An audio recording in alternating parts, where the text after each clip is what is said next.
अहम खबर आपको दें कि रावलपिंडी की इंसदादी दहशतगर्दी अदालत ने PTI के रहनुमा शहरियार आफरीदी की दरखास्त से जमानत खारिज कर दी है। GHQ गेट हमले के शहरियार आफरीदी की दरखास्त जमानत मुस्तरद हो गई है। शहरियार आफरीदी की दरखास्त इंसदादी दहशतगर्दी अदालत ने खारिज की है। रावलपिंडी की इंसदादी दहशतगर्दी अदालत ने PTI रहनुमा शहरियार आफरीदी की दरखास्त से जमानत खारिज कर दी। तफसीलात जानते हैं डॉन न्यूज़ के नुमाइंदे ताहिर नसीर से। ताहिर बताइएगा, अदालत ने दरखास्त से जमानत खारिज करने की कोई वजूहात बताई हैं?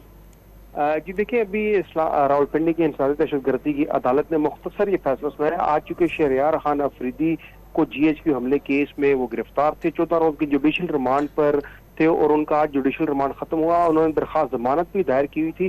ताहम अदालत ने PTI रहनुमा शहरियार अफरीदी की दरखास्त जमानत खारिज कर दी है और ये मुख्तसर फैसला सुनाया गया है। जो तहरीरी हुक्मनामा है वो कुछ देर बाद जो है जारी किया जाएगा। जो मुख्तसर हुक्मनामे में अदालत ने शहरियार अफरीदी की दरखास्त जमानत मुस्तरद करने का हुक्म दिया है। जी बहुत शुक्रिया आपका ताहिर नसीर।